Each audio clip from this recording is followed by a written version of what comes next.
There's one comment here. It says, how did we wreck such a beautiful place in less than 50 years? JTV, back again with the Caribbean series. We're back in Jamaica. We're in Kingston. And I do enjoy reading the comments of videos. Sometimes I enjoy looking at the comments more than the actual footage. I definitely love to listen, say, than watch. Let's get back to the video.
Snoop Dogg took a transformative 3-week trip to Jamaica, eager to explore a culture he admired while creating new music.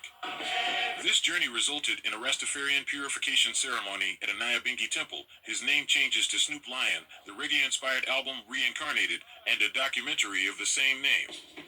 In the film, Snoop shares a chalice with Bunny Wailer, a former bandmate of Bob Marley, inviting him to contribute to the album. While Wailer agrees, he warns that Snoop's embrace of Rastafari shouldn't be commercialized, a concern that contrasts sharply with the film's prominent product placements for Adidas, which sponsors Snoop. Later, Wailer publicly criticized Snoop in a TMZ interview, calling his actions an outright fraudulent use of the Rastafarian community's personalities and symbolism. He accused Snoop of failing to honor commitments. In response, Snoop remarked, "He's speaking, and the album isn't out. That gave me fair warning to get this man off my stuff." Ultimately, Bunny Wailer's intended contribution to Snoop's album was scrapped, and a replacements for Adidas, which sponsors Snoop. Later, Wailer publicly criticized Snoop in a TMZ interview, calling his actions an outright fraudulent use of the Rastafarian community's personalities and symbolism. He accused Snoop of failing to honor commitments. In response, Snoop remarked, "He's speaking, and the album isn't out. That gave me fair warning to get this man off my stuff." John, 50 years, bless up, Bunny Wailer. One thing about Bunny Wailer is that if you ain't real, he ain't gonna be around you. You understand me? So the dynamics of what we were doing and what we've accomplished, and you know who we are as a unit, as a team, brought that together. And the spirit, most importantly, brought it together because that's my big brother, and he needed to hit me with some information that was off camera, that wasn't captured. You know, and it was information that me and him shared that was private, that was special, that I'm gonna cherish. That is some seeds that I know are gonna continue to grow.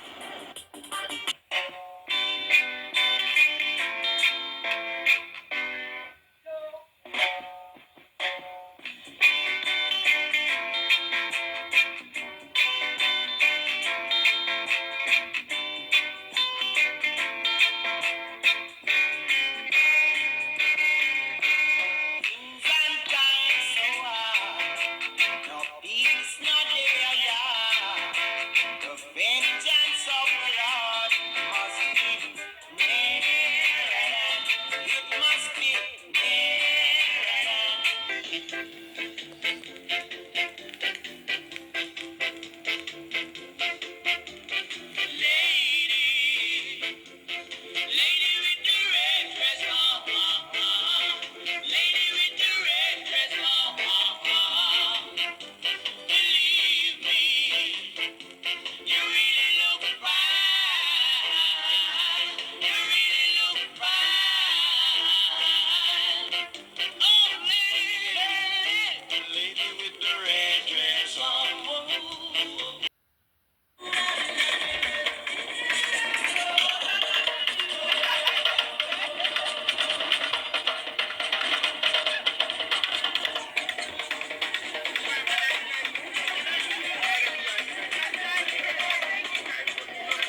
Yes,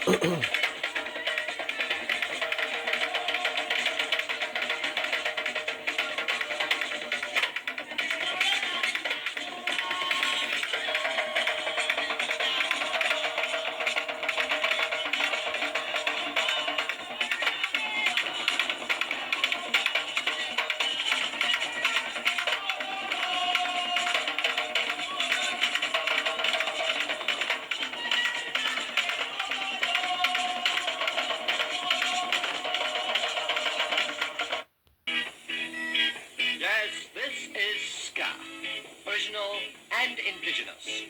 The music of guitar, saxophone, trumpet, bass, and drums.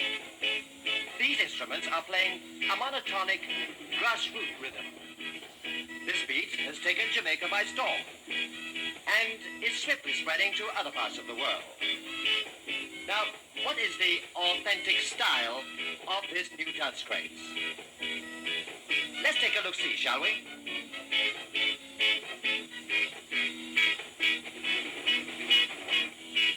There are 4 basic steps to the ska. The first is to keep the beat with the upper half of the body, bowing forward with a straight back and a slight bend in both knees. At the first bow, the arms extend to the sides. At the second bow, the arms cross in front. The body straightens up in between the change of arms from one position to the other. Basic step number 2 is practically the same as step number 1, but with the addition of a side step. First to the right by moving the right leg on the extension of the arms, then bringing up the left leg on the closing of the arms. Step number 3 is once again very similar, only the arms change. First right, then left, swing up and down in front of the body, finishing with the body beat when the right arm is in the air, and then when the left arm is in the air. The arms are to be very relaxed, and then swung on either side of the legs or between the legs. These basic steps may be done face-to-face or side-by-side with your partner.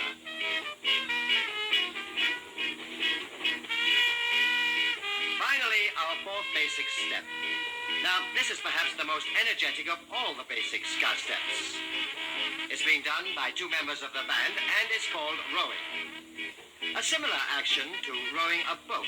It is either done facing your partner or beside your partner. The first move is to reach out with the arms, keeping both back and legs perfectly straight to form an angle at the waist. Then, a pullback, throwing backwards the upper half of the body from the knees up. Ska is as easy as that. How about us joining a regular ska session?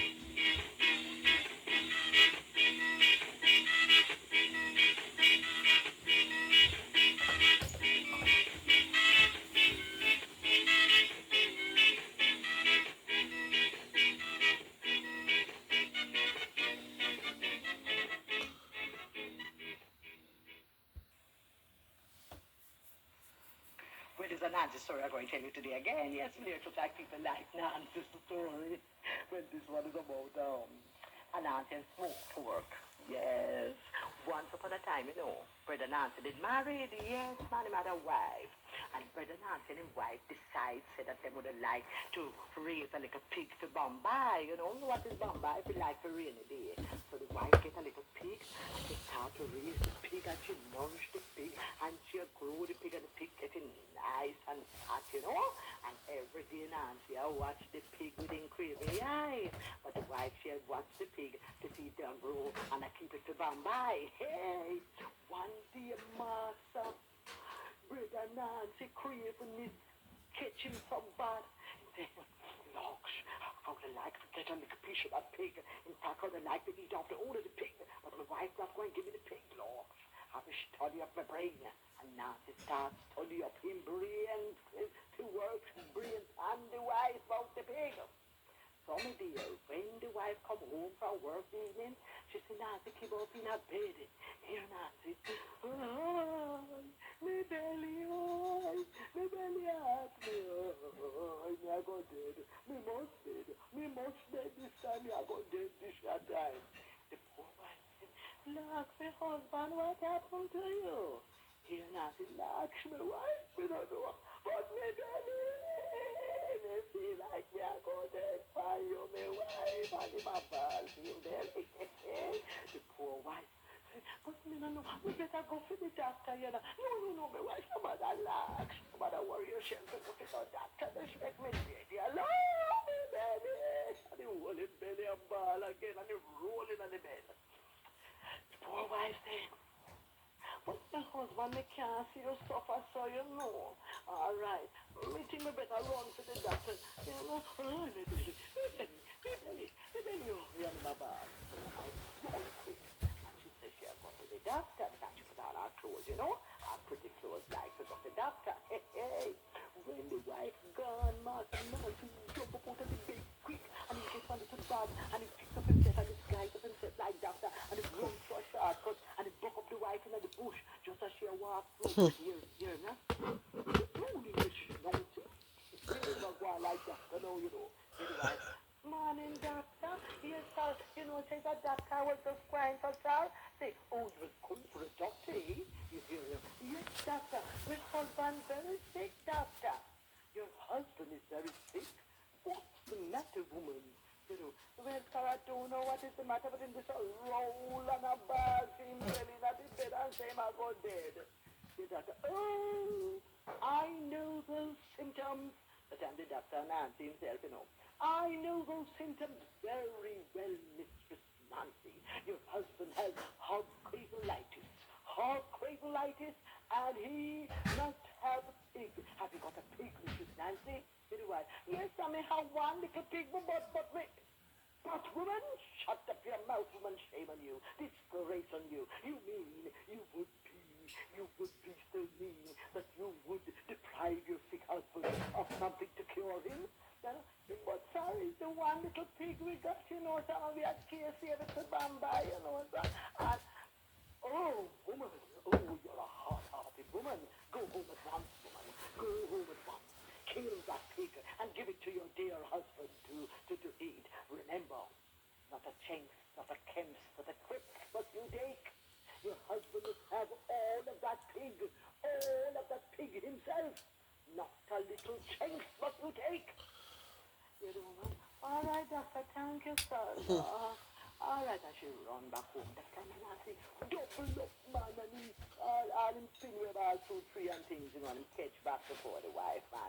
And lie down on the bed. Oh, why you on it, Ellie? Come in. Here, Anna. My husband, me buck up the doctor. Oh. Oh, yes. Oh, my wife, just make me dead and done, yeah. But I with me, I know doctor. You know, but the doctor say you have a pig, and you have a large, my wife. The one that can pick me up. You think some me could I show hard this is why you do like a pig. No, my dear, let me do it. Wow, my ball again. So the poor wife, you're outside, and they kill the pig, and she starts roast the pig, and I say, grown go to the fireside, and he cut the pig, and he eat, and he cut, and he eat it very full. Huh. He could eat no more.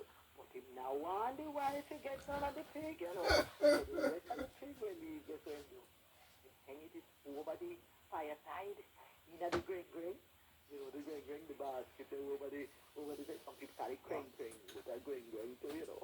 Over the fireside, and the smoke take it, and smoke up the pork, and every day going to cut a little piece and eat, and then eat, so till the whole of the pork done. And from that time till today, people are smoke pork, and it's a nice Christmas carpet. That's my daughter, I'm not choosing on. I'm gone. To end all wars was over, and in Jamaica, the last troops who had left to defend the honor of the British Empire had come home. These had returned too from Panama, where they had helped to build the canal. And in Jamaica, as elsewhere, there were changes in the air. We are in the modern age. There are almost 1,000 motor cars on our streets, with electric tram lines reaching to Rockport, Buffy, and distant Constance-Spring. Of course, the only possible place for people of refinement to live is in the hills. Fortunately, household help presents absolutely no problem. There are men in Jamaica who are now wealthy, who 20 years ago had less than £100 in their pockets. They have made fortunes out of Jamaican soil, growing cane with Jamaican labor. But the Negro has gone only a short way on the path to civilization, even 83 years after emancipation. He's childlike and lacks pride in his work. And it is to be feared that gratitude is not a strong point in his character. As a race, the Negroes have a little poetry in their nature. But the harder they work, the more vigorously they seem to sing.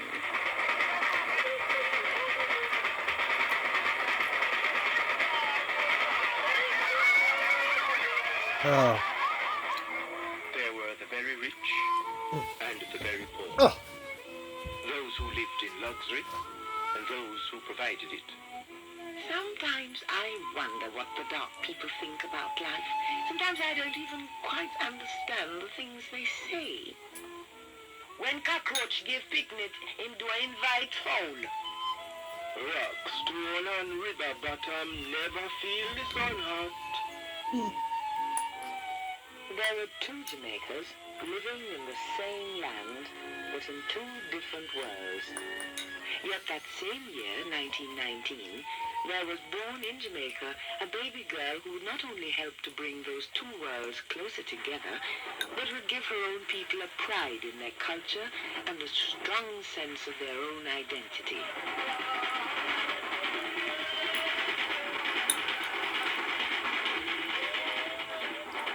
Years later, she would be known to her fellow Jamaicans as the Honorable Miss Lou.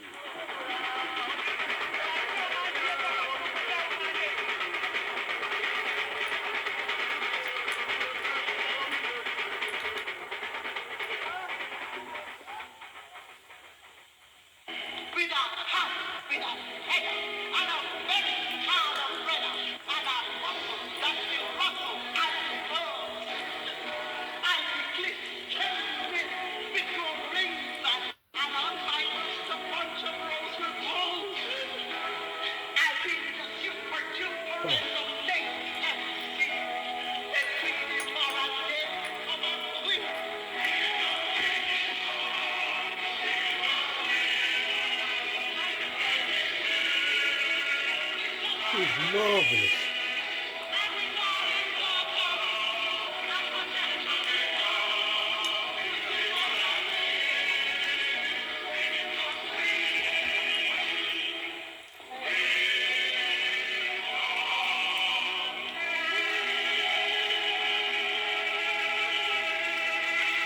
Brilliant. Well, you know, people always ask me if I'm born in the country. If I was born in the country. And I said, no, I'm born in Kingston, born under the clock. You know, when people are born in Kingston, they're born under the clock. Well, I was born on 40 North Street on a Sunday afternoon, the 7th of September, and Virgo, 1919, the 7th of September. I grew up mostly in Kingston and partly in Spanish Town. You know, while I was growing up in town, I loved it. I tell you, my mother always told me about the country and the songs and all that. And I used to hear the Jamaican folk songs on the streets all the time. The digging songs. To me, they were always digging up the streets of Kingston. Everywhere, and you go into school, you hear, heavy hill, and all that, and chichimada, some of them are holla, some of them are, and I songs right here, and we would go to, would listen to them and so. And I was always wondering why we couldn't sing these songs in school. There we were singing, flow gently, sweet afternoon, and we didn't know what was sweet afternoon. And my dear, there were all these strong, lovely songs being sung on the road. Anyhow, my mother, although She was born in, she lived in Spanish Town and lived in Kingston most of her life. She spent the first 11 years of her life in St. Mary, where she was born in St. Mary. And look at Cynthia, she never forgot the country.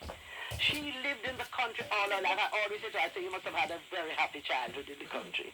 Because she tells you about the rivers, the birds, a lot of the things I know about the country. I used to hear from my mother long before I ever went. The first time I went to the country was when I was 10. Now, my father died when I was 7. And my grandmother, who I loved very much, Mimi, my mother's mother, she died when I was 10, and she was from St. Mary, of course, and she wanted to die in St. Mary. This is the sort of thing, you know. And that was the first time after Mimi died that I know what a dinky mini was. When you get into those moods, you will find that you would neither be unhappy, or you wouldn't be happy, be happy and unhappy. So you see, how does that sound to you? Oh, naturally.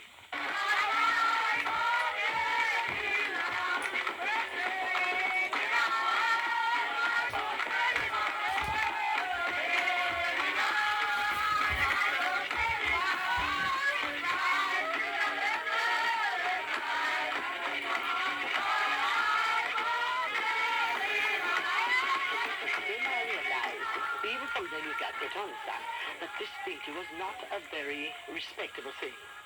You know, if you were very respectable, you didn't have dinky minis, because those were the days when if you're black, you're bad, like. And anything that was Jamaican was not too good, you know. And because I remember that Mimi's brother, in whose house she died, you know, he wasn't too keen on this thing. And he said, well, not in his house, not in his yard, you know. So next door now.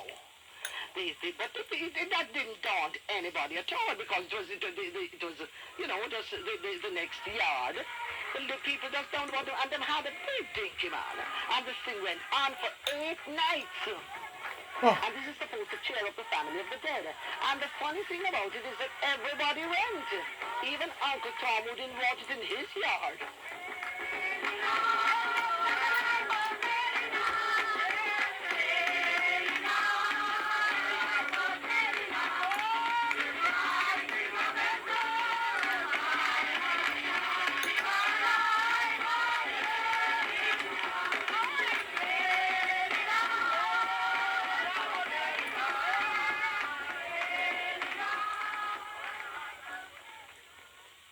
My mother's a dressmaker now, you know, and she had this, what we call dressmaking parlor.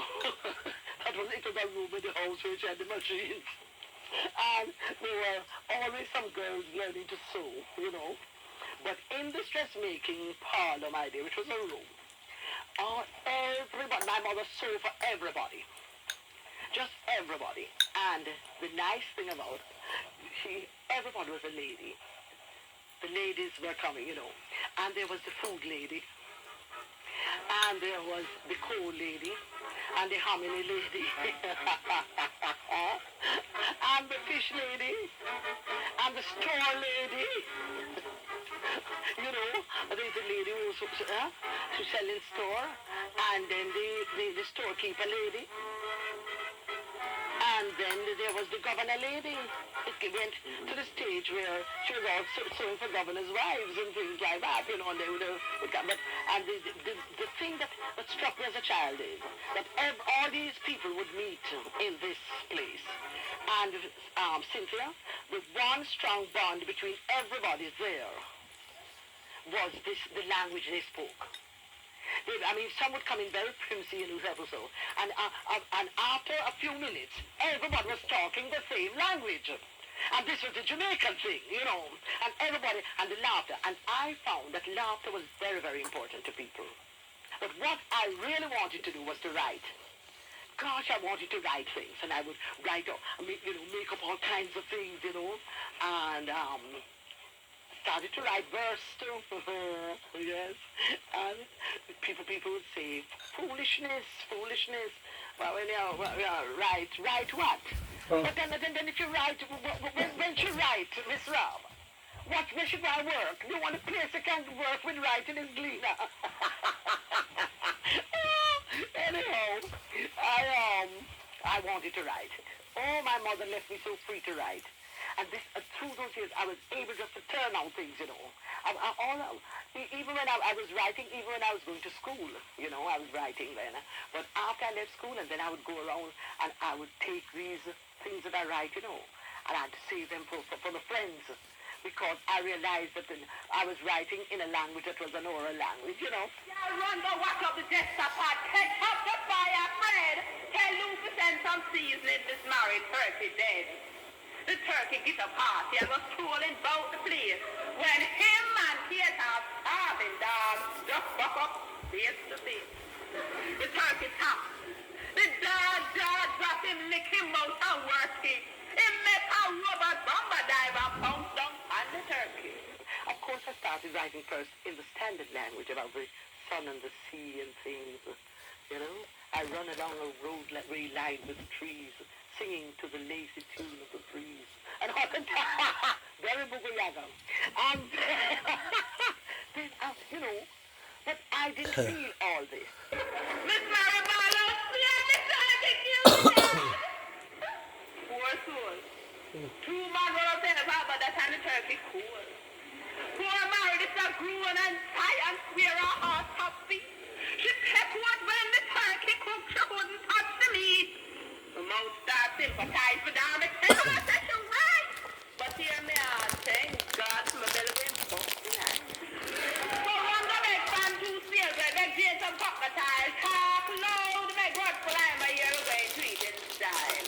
Them to the half dead cold fast, and push laugh and beer she falls. So feel my belly way bust tonight, while Mary she the ball. And I was going on the tram car, and the tram car was a market, what we call a market tram. Meaning that was a tram car that would take the people from to Constant Spring, Papine and all that sort of thing, you know. And the market women would be on it with their baskets and things. But they only could sit at the back. When I got onto the tram car, when I look at tram car, I could only get in the back. So mine, I climbed in the back one because that. And as I was going on, one, say, spread out yourself, one gentleman, I come. And this time, I was really a teenager, you know. I wasn't more than 14. I was a bit salty, you know, portly. Because I was telling you, after my grandmother died, no good breeze on me, and I started to get sort of fat. Because before the time, the marker picnic. Very good. And the grandmother used to look at my hands and say, I wanted to never grow. And then, and then she died, and everybody said, really blow good breeze, and babes, look how she's looking well. I said, so now this went up to the tram car, this woman said, spread out yourself, one dress woman, I come. That's sweet music. And I started to write in my brain, I started to make up this thing. And the whole thing I wrote, within it was the protest of this woman. I mean, this was the only spot that they had, you know, at market. They were bringing food into town and Gura. And yet they couldn't dare to go in the front of the tram car with their baskets because it would be tearing people's stuff, you know, they just didn't allow them. And yet, you know, other people could come and push themselves in there. And this was all the protest of the time, and I wrote it, but I wrote in the same humorous vein of the thing, the whole thing of the woman. Put out yourself the lies. I want this woman to look like say, she sit in this space side away, I want to poke herself in there. Put out girl should have come. No man, no space in your tall. We make you fool say lies. I put out yourself to a girl. You know? Louise was now a teenager. She had attended St. Simon's and Excelsior colleges. The world outside Jamaica was changing rapidly in the 1930s, and it was changing just as rapidly at home. New leaders were rising. There was a new consciousness among the people, but Jamaica's culture had not yet been completely accepted. Even in the world of entertainment, there were two theatres. The rich, earthy theatre of the people, and the refined theatre inspired by abroad. A proper English accent was once the only acceptable one. A friend of ours visited us. He brought a poem and said he found it in his car because he had taken his employer to some function, and he left this in the stall, and it was a poem written by Louise Bennett. When I read it, it was, I think, King Street Bender. And I said, but this is terrific. I met this little girl, as you told me, this is a student. One night, when I was just a little before I left school, I'm going to tell you that part. That part, though, was this man came to the thing, to the end of term performance. And this man was well established in the theater. He was doing chalk talk, and they used to call him Chalk Talk Coverley. I went to Excelsior College and met her at a breaking up. After the show, I got a book, you know, they gave me for outstanding literary something or other. And I took this book to this man and said, please to write something in there. And he says, there is something talent. So I wrote on the autograph, great success to you. You possess great talent. Develop it. And sign my name. That's the first meeting of with Louise. The next thing I know is one evening I go home and my mother said to me, a man came here and wanted to come and recite at a concert. And it was very good. And I said, I'm not going to the concert. But he came so often and went to my mother so often about this concert that I ended up going. It was a Christmas morning concert. I went and I recited. And I got my first fee on the stage. 1 guinea. Oh, what a joy. I got a guinea. And then this guinea could have buy shoes. I buy a pair of shoes for 15 shillings and had change. Wow. Every Fogler put on a show, and she was on a show, I think, for the first time. I was on the show, too. And,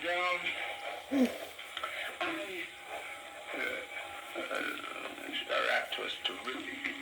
People kept calling for encore all the time. And then, after she spoke to her, meet her, and I was amazed at how shy she was. You know, she was a young lady at the time and very shy. So different from when she was on stage doing the act. Do you know, those days, again, the people thought I was quite crazy and my mother was mad to allow me to do all this. I was taking news and going up into a compound town and things, you know, to learn more about maroons and all that and stuff. When my first visit to Maroon Town was about 40 years ago, you know. And those days, there was no driving road. You had to go on a mule. I had to ride them, and they said we would send mules to convey you and that sort of thing. But then now, I really got interested in all the thing. I remember the dinky and all that, and I started to really go. I went to the country and spent time with relatives and all that, going around to tea meetings, cross the tea meetings, and the songs, all the love songs. Darling, don't tell no lie. Oh, but the one I love is See Me Love Have Lion Heart.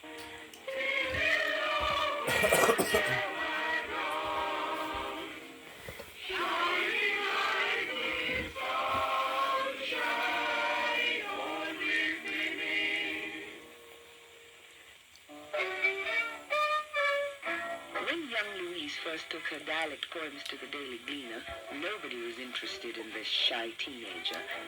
But later, when her verses were finally published, they were an immediate hit, and circulation of the Sunday papers soared. Some felt Miss Lou deserved much of the credit. And what struck me about these poems was that author was able to make the character so vividly. I could see Uriah, and when Uriah preached, and I could see his family, his people gathered around in the church, and everybody. That Uriah preach is my famous poem of hers. And in all the poems, the characters are well drawn. In the 40s, the literacy campaign began in Jamaica. Louise had just finished a course in sociology at the Friends College in Highgate, and she was asked to work now in the literacy campaign, Each One, Teach One. She immediately accepted this challenge. She spoke the language of the people. Now she would help the people learn to read and write. Wow.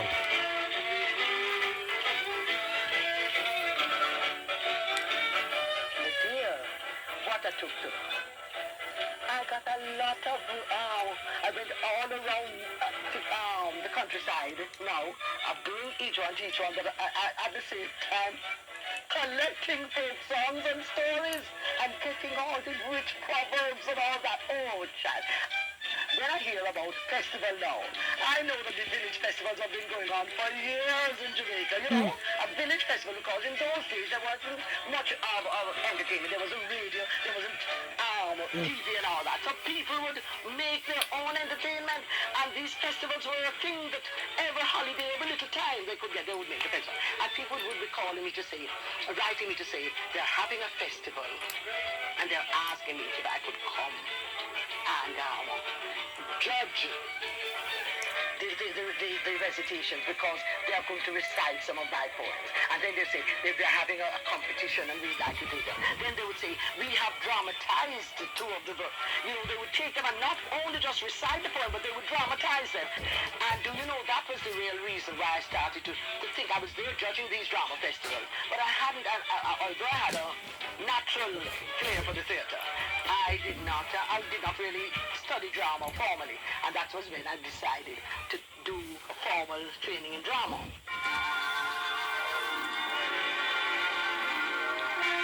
In 1945, Louise was given a scholarship by the British Council to the Royal Academy of Dramatic Art in London, one of the world's most famous theatre schools.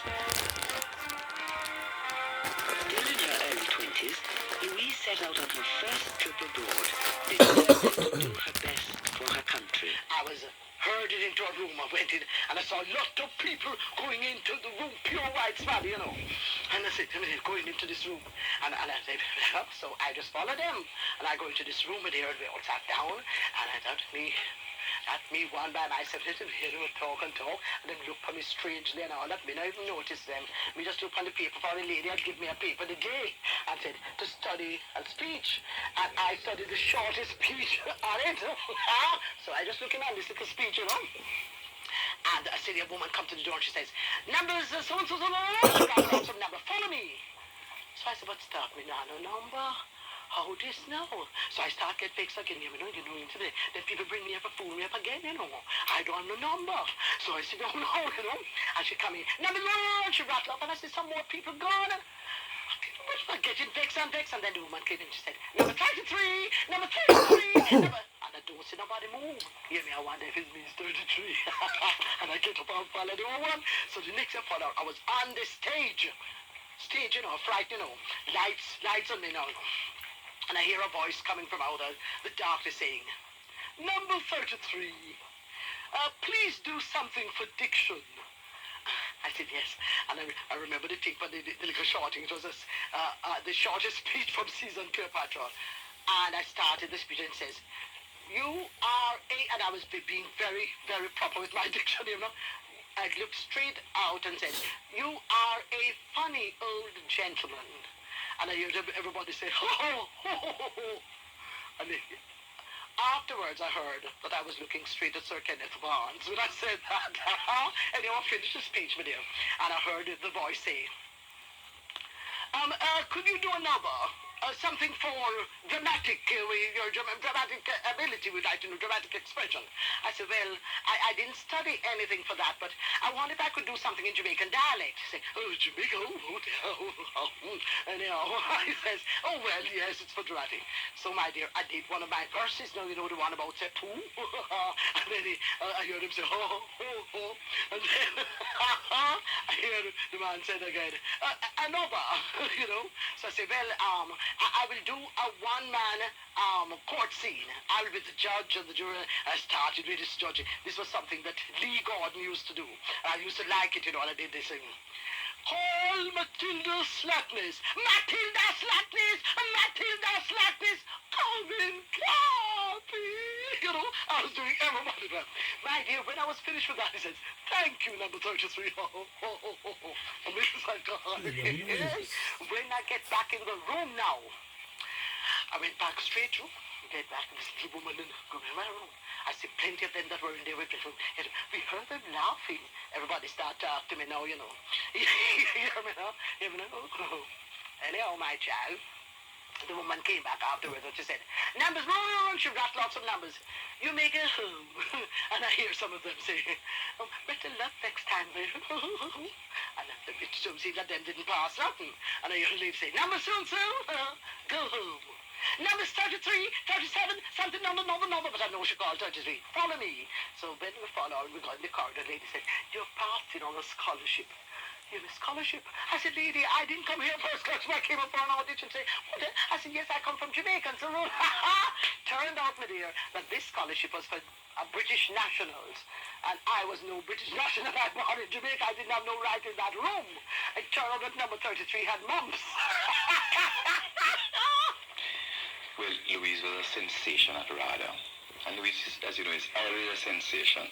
For example, for her graduation exercise at RADA, she did the part of the nurse in Romeo and Juliet in American dialect and created quite a sensation, of course. And then one of the greatest ambitions of any RADA student was to get a part in a London West End play or get, you must speak on a BBC radio program. And before Louise, 4 months, she went and took part in one of these Caribbean Christmas greeting programs. And of course, Louise, always being different, she wrote a dialect poem which she recited. And the BBC, the overseas service, asked Louise if she would do her own show. They called it Caribbean Carnival. Wow. They gave me the Rudolph Steiner Hall, the BBC Variety Orchestra, Ray Jenkins. You know what that is? Wow. Mango Walk. Amazing. I tell him I want that for my signature tune. No.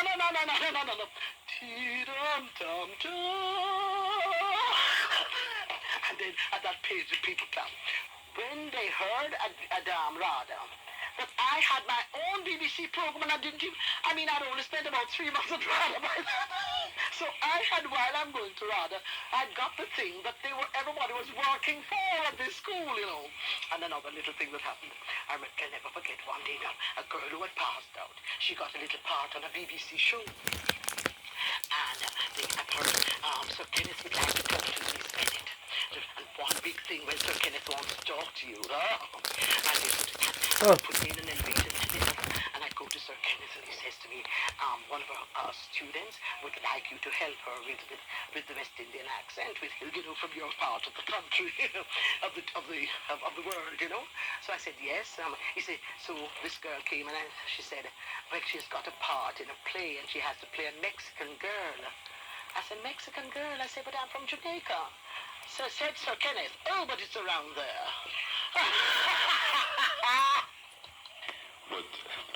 SIP to Louise Bennett. I think she might be a national hero and well-deserved national hero for Jamaica and the art scene. Hope you enjoyed that section, and feel free to you can find the full videos on YouTube if you just write in Louise Bennett, Jamaica. There are white Jamaicans. So today I'm going. A lot of people don't know or don't believe that there are white Jamaicans. So today I'm going to show you. What is your name? What kind of question you ask me? You don't know me name a long time already. We can't put me name on the internet, girl. What's wrong with you? Where are you from? We come from Jamaica. We come from the western part of Jamaica. We can't really tell you where we come from down there though, because we don't know where we come from. What kind of food do you like to eat? Well, I like all kind of food. Anything they make in Jamaica, I like ackee and saltfish. Put a piece of fried pork in it. Can't beat that. I really love the curry goat with rice. I don't like rice and peas though, but I love curry goat and rice. And well, I don't use so much bami, but I love bami too. The more I think about it, I love goat belly soup and My mother used to make hog food, but since we live abroad, we don't get that no more. We love any kind of Jamaican food. What's your favorite thing about Jamaica? My favorite thing about Jamaica, the sunshine. Can't beat that. Nice and warm. You don't really get no cold weather down there. And the people. Jamaican people are the warmest, kind-hearted people in the whole world. You can meet anybody on the street, just chat to them, and they talk to you. They don't really care who you are, where you come from, what you look like. And well, I mean, I know everything in Jamaica nice. I miss Jamaica. I used to live there, and I live there more, but I love Jamaica. Who's your favorite reggae artist? Well, my favorite reggae artist from a long time ago, Yellow Man. I remember Yellow Man when he was big in the 80s when we used to live. Nobody, no reggae artist can excite the crowd more than Yellow Man. Once he go up on the stage, he mix it up with all the lyrics and the different style. Blueberry Hill, Zungo Zungo Zuzin, whatever that one they call me, can't even pronounce it. Is there anything else you'd like to add? Well, I mean, I don't know, because enough people watch this video and they probably wonder why me I put this on the internet. Well, my daughter born in Jamaica too, and she always bother me because she on the internet all the time, and I don't know, say she don't believe that enough people believe, say white people come from Jamaica. The Jamaican motto is out of many, one people. So you got all different kind of people in Jamaica, and I'm just an example of, I guess, one of them. So now we're going to get my dad to pronounce some words. So Dad, can you say the first one on this list? Okay, how about the second one? Water. Okay, how about the third one? Character. Okay, what about the fourth one? Pronunciation varies. Yep. And Dad, what is this? Q-Tex. Okay, now what color is it? Orange. What's wrong with you? You don't know your color? Don't forget to subscribe. Alright? Take care. On the morning of August 3rd, 1920, 46-year-old Jacob Mills shined his boots, polished his sword, and headed to Harlem to take part in one of the biggest parades in New York's history. As a young boy, to see my father in the parade was one of the greatest things in the world. I would be right there to see him put on his tunic, and I loved to see that sword that he carried. It really made me feel very proud of it. Mills was one of 100,000 black people marching under the red, black, and green flag of the Universal Negro Improvement Association. The world had never seen anything like it.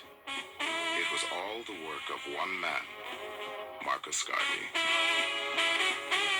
Every window that you looked at, people's heads were out to see the Marcus Garvey parade. Most of them wanted to see Marcus Garvey. And he was very well decorated, his hats and the feathers, but he drove always in his automobile, sitting back. At the age of 34, Garvey claimed millions of followers worldwide. His controversial goal, to create an independent black nation, made him one of the most powerful people in America and one of the most hated. The federal government targeted him as a threat to national security. Rival black leaders denounced him as a lunatic and a traitor to the race. But Garvey may have been his own worst enemy. He wasn't one to take advice from others kindly. He made his own decisions, and he would rise or fall by the decisions that he made, because he was a supreme egotist. Volatile and secretive, yet charismatic and visionary, Marcus Garvey changed forever the way black Americans looked at themselves and the world. He started something that became bigger than Garvey himself. He, more than any other figure in the 20th century, symbolizes the turning of the perception of black people into something positive.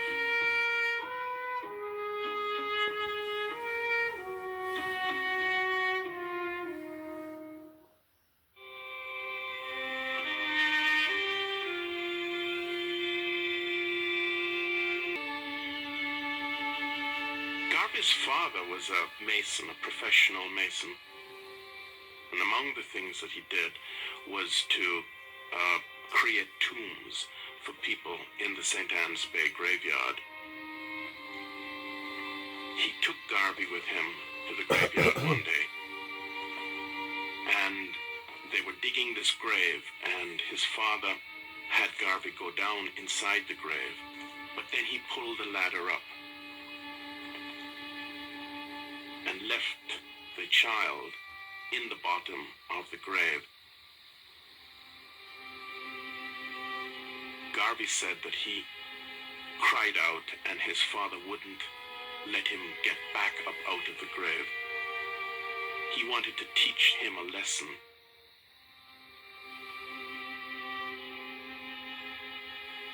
Alone in the grave, young Marcus Garvey learned that he could rely on no one but himself. It was a lesson he would carry for the rest of his life.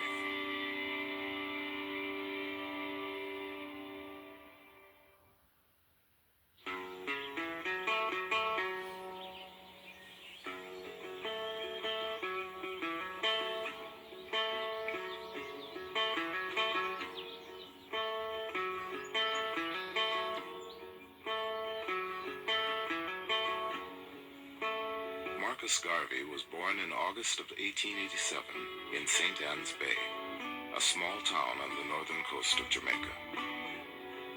His father, who had been born a slave, withdrew from the family for days at a time and insisted his wife and 2 children address him at all times as Mr. Garvey.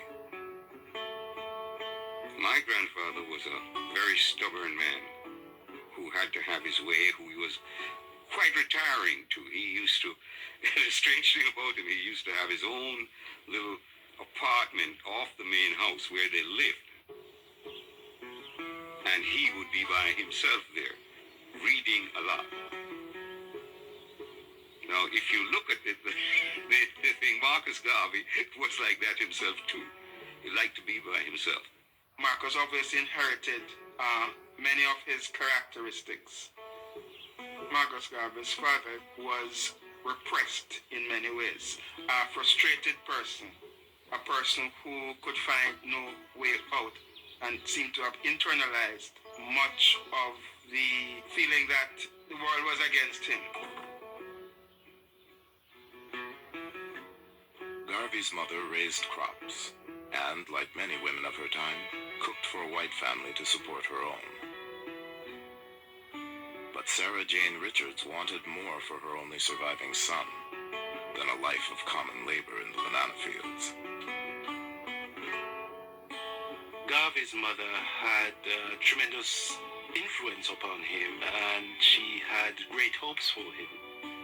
She wanted, in fact, to call him Moses, and she thought that he was going to do great things. That source of love, that someone, his mother in particular, loved him, helped to create that extraordinary self-confidence that Garvey had. As a boy, Garvey imagined himself delivering speeches to adoring crowds. He spent hours reading, and even bet his friends they couldn't pick a single word from the dictionary that he didn't know. The young Garvey had ambition. He wanted to get out of St. Anne's Bay. Later he said he dreamt of becoming the first gentleman in the world. And it seemed as if he early on developed this interest in a kind of dramatic, epic story of himself in which he would play a leading part.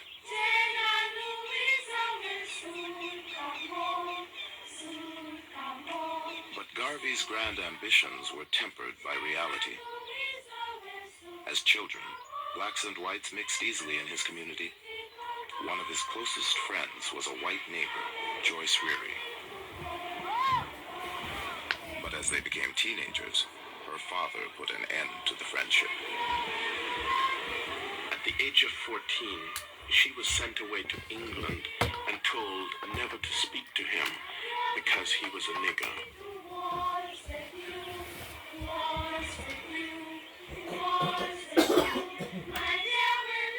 And he said that's the first time that he heard and became aware of this idea of being black and what it meant.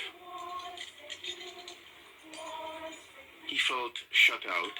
He felt that he was excluded and made to feel that he was not good enough. And the rest of his life was really an attempt to prove that he was just as good as anyone else in the world. Under the colonial education system, Garvey was forced to leave school at the age of 14.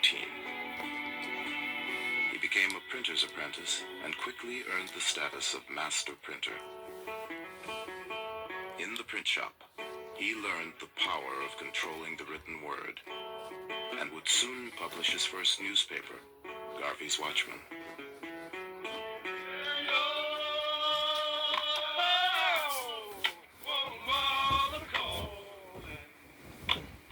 In 1910, 23-year-old Marcus Garvey set out on a journey through Central America. Supporting himself as a journalist and laborer, Garvey saw black workers harvesting plantations, loading ships, and building the Panama Canal. They were the power behind the economy, but in their isolation from each other, black people were powerless.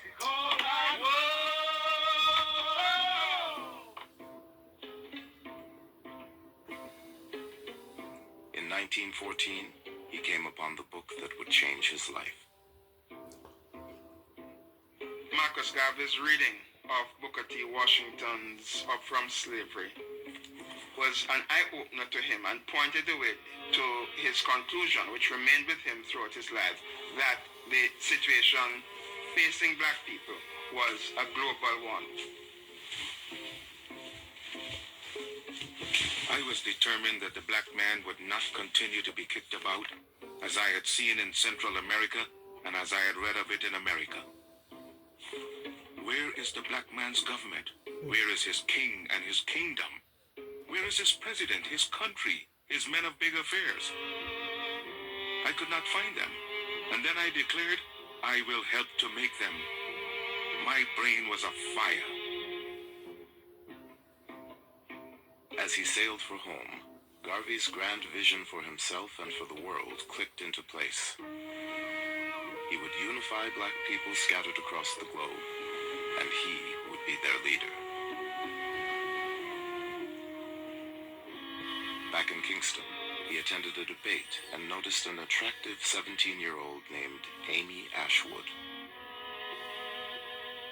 When Ashwood took to the stage and delivered a powerful political speech, Garvey knew he had found a kindred spirit. He approached her later that evening as they rode home on a trolley. At last I have met the star of my destiny, Garvey exclaimed. Her parents were very opposed to it, particularly her mother, who was trying to keep her away from Garvey because Garvey didn't seem to have a solid income or be the type of person that she wanted her daughter dating. But Garvey was a great romantic, and he announced to Ashwood that she was his Josephine. And she says, if you are my Napoleon, and they make a pledge that they would remain together and forge what would become the Universal Negro Improvement Association, and they launch it together in August of 1914. With the motto, one God, one aim, one destiny, the Universal Negro Improvement Association stressed race pride and sought backers for an industrial training school, modeled on Booker T. Washington's Tuskegee Institute. Garvey and Ashwood attracted a small, loyal following, but there was trouble from the beginning. Garvey created enemies by attacking established leaders. He wouldn't tolerate the slightest dissent from UNIA members, and he was a disastrous money manager, using contributions to the school to pay for his own living expenses. When his few supporters clamored for an accounting, 29-year-old Garvey decided to leave town. He hired himself out on the crew of the SS Talek, and in the spring of 1916, he left Amy Ashwood behind and set sail alone for New York City. His ideas had failed in Jamaica, but they would find new life in America.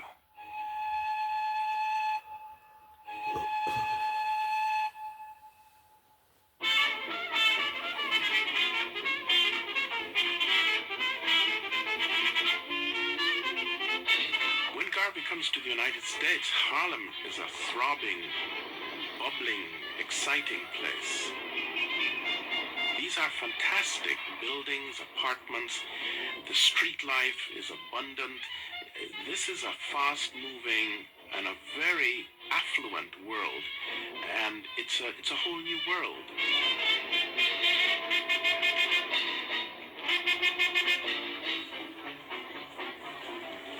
Garvey quickly found lodging with a Jamaican family in Harlem and got a job as a printer.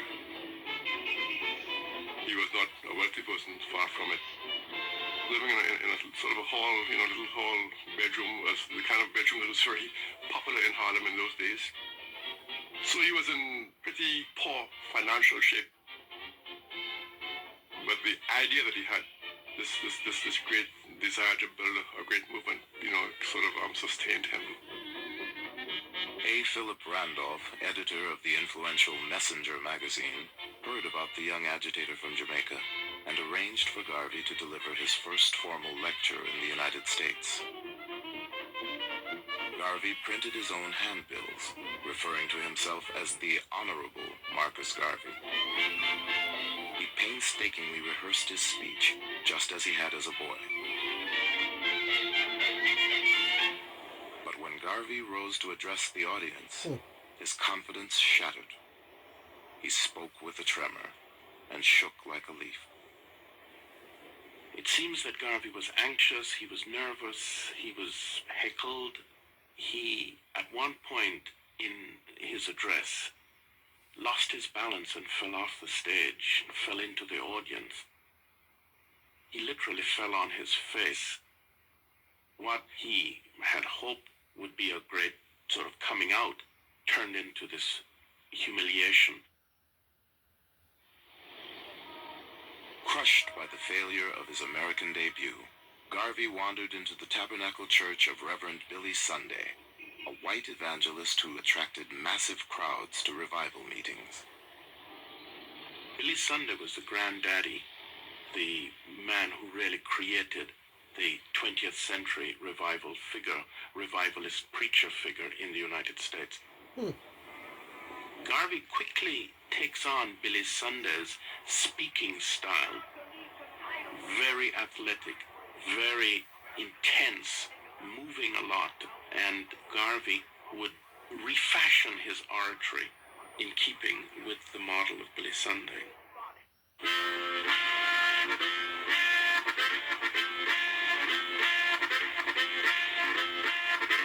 With renewed confidence in his power to move an audience, Garvey set out for a year-long tour of 38 states. His mission was still to raise money for a vocational school in Jamaica.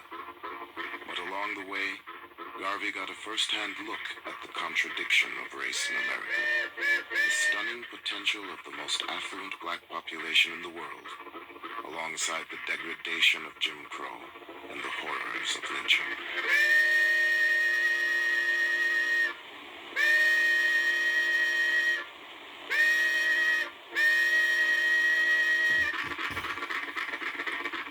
When we'd walk along the plank walks, they didn't have sidewalks here in New Orleans at that time, but you'd walk along the plank walk. But if a white person came along, no matter who it was, a white child, a white man, a white woman, if they came along, you had to get off the plank walk and stand in the mud until they passed. He was oppressed and depressed and disgusted that you were born in the wrong race of people because of your color. Whatever was left, that's what you got. Only what was left. And we were at the lowest ebb at that time. The black people was.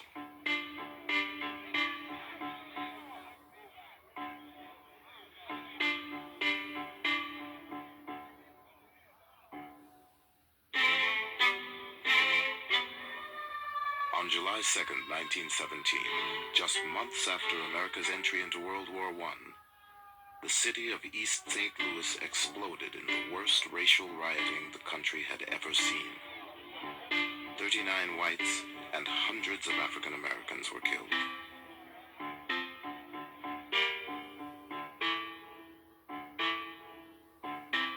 You have black troops going off to fight to make the world safe for democracy in April, and in July you have black people being murdered in the most wanton and barbaric manner in East St. Louis, children being thrown back into flaming houses, people being boarded up in their houses before they're torched.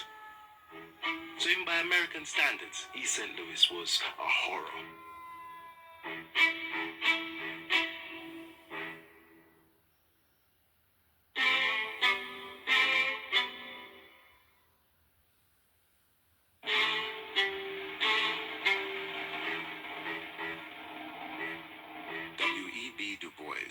Leader of the NAACP and supporter of integration, led a silent march in response to the massacre. But to Garvey, this was no time for silence. It was time for black people to get together and fight back. He spoke out at an emergency meeting in Harlem. The whole thing, my friends, is a bloody farce. That the police and soldiers did nothing to stem the murder thirst of the mob is conclusive proof of conspiracy on the part of the civil authorities to condone the acts of the white mob against Negroes. White people are taking advantage of black men today because black men all over the world are disunited.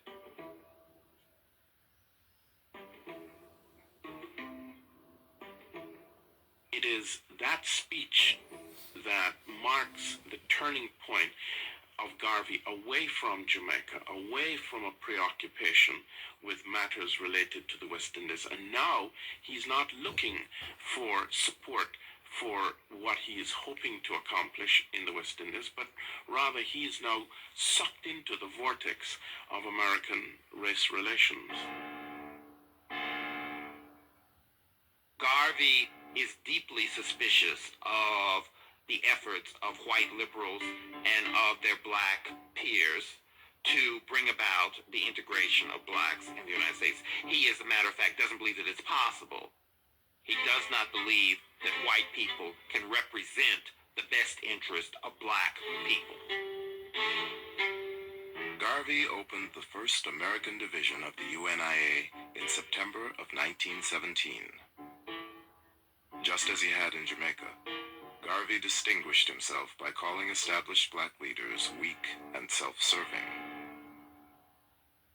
Even though I had a great deal of admiration for W.B. Du Bois and A. Philip Randolph and other black leaders of the time, I thought that their approach to our problems was too doggone tame, and that we needed to have that attitude of Marcus Garvey, that stand up on your feet and be ready to defend your manhood at all times. And all of a sudden, this golden voice from the Caribbean came and stood on the corners in Harlem and began to talk about self-esteem, holding up your backbone, no wishbones. And Mr. Garvey gave them hope that there was a dream for black people. Garvey told black Americans that their history did not begin with slavery. Africa's glorious past was also theirs to claim, he said, and people who had once done great things could do them again. Garvey's message was revolutionary because at that time, it told black people that they had to unite. They had to come together as one and believe in their roots, that they came from something greater than they were told. To begin with, Africa was called the Dark Continent. And the pictures that we got of Africa in those days were cannibals running around in the jungles, putting people in pots. Garvey changed all of that. am the equal of any white man. I want you to feel the same way. We have come now to the turning point of the Negro, where we have changed from the old cringing weakling and transformed into full-grown men demanding our portion as men. He left the impression that the only way there could be a difference in the way black people of African descent could be treated would be for them to have a powerful nation of their own. Garvey toured the country again, this time initiating UNIA branches in big cities and small towns. Sunday meetings of the UNIA soon attracted thousands. A Garvey meeting was a day-long family affair, half political rally and half religious revival. The first time I went to a Garvey meeting was a Sunday afternoon in November of 1919.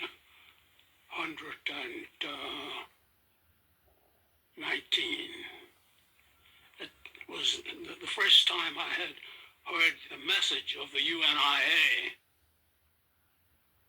The day I met Marcus Garvey was one of the most exciting days of my life. It was filled with anticipation from the earliest part of the day because I knew that I was going with my father to meet Marcus Garvey. And when Garvey came in the door, everybody stood up in one accord and said, "Speak, Garvey, speak." And it was just like a hush on the room. He said that the pen is mightier than the sword, but the tongue is mightier than them both put together. Before addressing the crowd, Garvey would inhale through a perfumed handkerchief to focus his concentration. The man who once shook like a leaf on stage could now hold an audience spellbound. When he spoke, it was as if you were speaking yourself.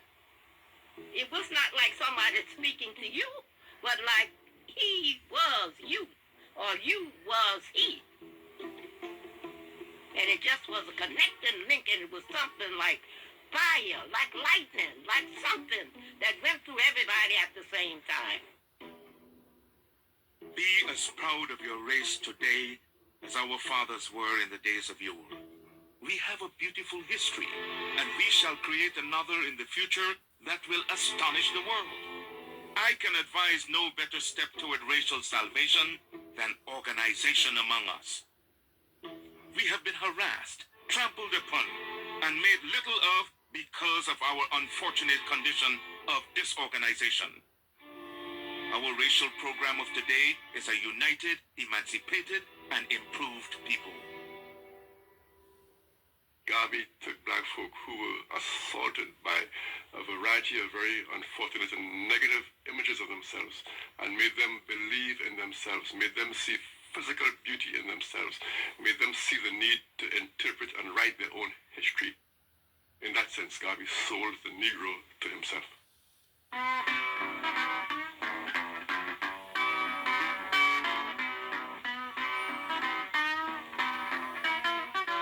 With 35 cents, a photograph, and a pledge to support Garvey's nation-building program, any person of African descent could join the Universal Negro Improvement Association.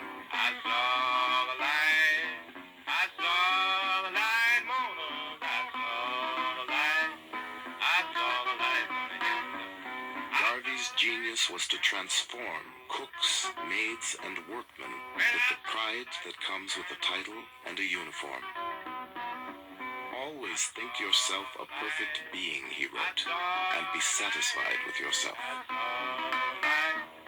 You would almost see them metamorph into something else. You would see it. They'd suddenly get very tall. Because the smallest man in the uniform still looked like a giant. I can tell you that from experience. They were gorgeous. The black men were gorgeous. Jacob Samuel Mills, a master carpenter from St. Kitts, had come to Harlem in 1910. But barred from the All-White Carpenters Union, he could only find work as a janitor. My father joined the Garvey movement because he thought it was something for the advancement of black people. And every Sunday afternoon when he was through with his work, he would put his uniform on. He felt very proud when he wore that uniform. He would wear it on the trolley car and let everybody look at him and talk if they wanted to talk. But that was Captain Mills. The effect of the uniform on everyone who saw it was electrifying, but especially on white people. I heard white women fainted. When we had the big parades going down Fifth Avenue, they would just fall out. The UNIA had something for everyone. For men, there was the African Legion. For young people, the Juvenile Division. And in the Black Cross Nurses and the Universal Motor Corps, the Garvey movement offered black women a place of their own. We wore this uniform everywhere. That was a physical statement that these uniforms and plumage made to the rest of the world that we are Garveyites and proud of it.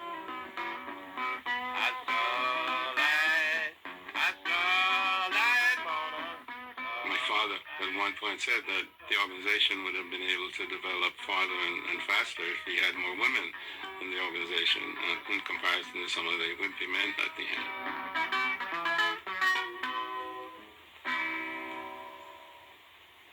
With its elaborate rituals and official songs, Garvey's UNIA was a separate world. Members pledged allegiance to the red, black, and green flag, which Garvey himself designed as a symbol of a black nation in the making. Show me the race or the nation without a flag, and I will show you a race of people without any pride. But that was said of us 4 years ago. They can't say it now. Ethiopia, the land of our fathers, thou land where the gods love to be, as storm clouds suddenly gather, all armies come rushing to thee.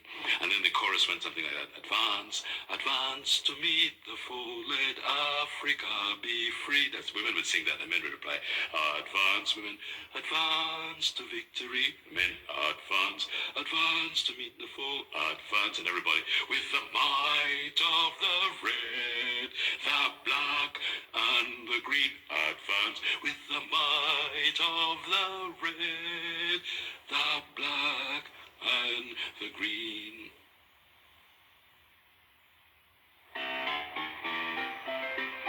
In the summer of 1918, Garvey set out to create a separate economy of black-owned businesses. First, he purchased a half-finished church building for use as UNIA headquarters and christened it Liberty Hall. Relying on the printing skills he'd learned as a boy, Garvey started the Negro World newspaper with a cover price of 5 cents. The paper carried essays, poetry, and articles on black history and world events. On the front page of every issue was a long editorial penned by Garvey himself. He distributed the paper with the help of Amy Ashwood, who had made her way to New York a year earlier. Then, to attract the dollars that flowed through black hands, Garvey created his first of many investment funds. Garvey was aware that blacks had contributed to the war effort by purchasing over $220 million worth of Liberty bonds. And this contribution to the war effort indicated that there was some wealth within the black community in the United States. And his idea was that this black wealth should be converted into businesses that would benefit blacks and projects that would benefit black people. Garvey's idea of the UNIA was that it would teach success. It was going to be a vehicle to communicate and demonstrate that black people could be successful. This idea of success was now translated into a whole series of commercial ventures. Laundries, restaurants, newspapers. Garvey financed UNIA enterprises through the Negro Factories Corporation, which was capitalized with small contributions from his followers. At their peak, UNIA businesses employed as many as 1,000 people in Harlem.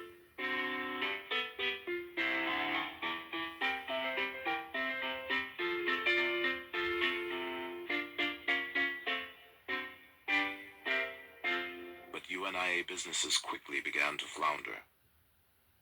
Garvey hired managers with little or no experience. He shifted funds from one company to cover mounting losses in another. And he insisted that his followers play by his rules. When an early member of the Harlem branch challenged his leadership, Garvey physically assaulted him. Garvey was very authoritarian and very anti-democratic in the way he ran his organization. His primary concern was in loyalty, not in competence. Because he does not attract around him people who are particularly competent, and they therefore would not tell him or try to stop him from using those monies to finance other endeavors in the UNIA. In October 1919, resentment against Garvey boiled over. A disgruntled investor named George Tyler pushed his way into UNIA headquarters, where Amy Ashwood was now working. Amy Ashwood didn't really want to let him in. He seemed disturbed. Garvey came forward and said, "What do you want?" Whereupon George Tyler pulled out a gun and began shooting. Amy Ashwood threw her body between the shooter and Garvey to protect her lover. George Tyler said, "I don't want to shoot you," trying to aim around her. She tackled Tyler and they tumbled down the stairs to the first floor. As soon as the shots were fired, the people on the first floor had called the police. The police came, they apprehended Tyler and took him to jail in Harlem. And the news reports were that Garvey had been shot in the head, and it made a huge news splash. And that moment becomes the turning point, because Garvey survives 3 shots. The next day he had a big speaking engagement in Philadelphia, and he goes to Philadelphia in spite of the fact that he's been shot. He's bandaged, but he goes and makes his speaking engagement, and he now has this extraordinary sort of quasi-religious significance. He survived. He's invincible. By the end of 1919, Garvey claimed over 750,000 followers, and the Negro World was the most popular black newspaper in the United States. But his rising influence would soon make him a target of the federal government and a growing number of black critics who called the UNIA a house of cards.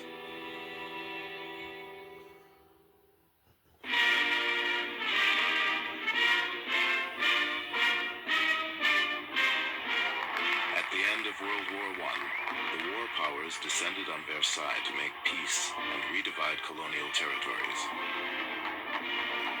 From the seat of his self-styled empire in Harlem, Marcus Garvey argued that it was time to give Africa back to black people. Some said it was a ridiculous fantasy, but Garvey's slogan, "Africa for the Africans," reverberated around the world as his movement spread through the colonies. In Europe, Garvey began to be seen as a threat. The United States had worked with the British government during World War I, and they continued that after World War I with a focus on Garvey, because the British government was deathly afraid that the Garvey movement was going to spread revolution. They feared the hundreds of thousands of the masses of blacks under his influence. And undoubtedly, Garvey did stir up nationalism. I say this plainly and for everybody to hear. We are organizing to drive every pale face out of Africa. Do you know why? Because Africa is mine. Africa is the land of my fathers. We who make up this organization know no turning back. We have pledged ourselves even unto the last drop of our sacred blood that Africa must be free. Garvey's Negro World, now published in Spanish, French, and English, carried news of rebellion around the world. In Africa and the Caribbean, colonial authorities banned the newspaper. But with over 500 divisions of the UNIA in 22 countries, Garvey's message could not be stopped. The Negro World was being smuggled into Kenya by seamen, black seamen, and then it would be read aloud to groups of people around this reader, plus young children, young boys in particular, who were charged with memorizing Garvey's editorial in the Negro World. So it would read out, and then these young boys would run off, having memorized it, run off to the villages and spread Garvey's word in that way. In the United States, black troops returned from World War I with high expectations for change. But they returned to a country that was not ready for equality. A country increasingly suspicious of radical political movements. In this unsettled climate, Garvey's appeal to disgruntled African Americans with military training sounded an alarm. Attorney General Palmer decided there needed to be a special division of the Justice Department. He called it the General Intelligence Division. And he picked a young Justice Department attorney. He was really unknown at that time, but must have been known enough for his diligence, and his name was J. Edgar Hoover. Garvey really gets pinpointed. Hoover, the Justice Department, were clearly hooked on a fixation on Garvey, which would, before long, become a vendetta. J. Edgar Hoover wrote to a colleague, "Garvey is a notorious Negro agitator, affectionately referred to by his own race as the Negro Moses."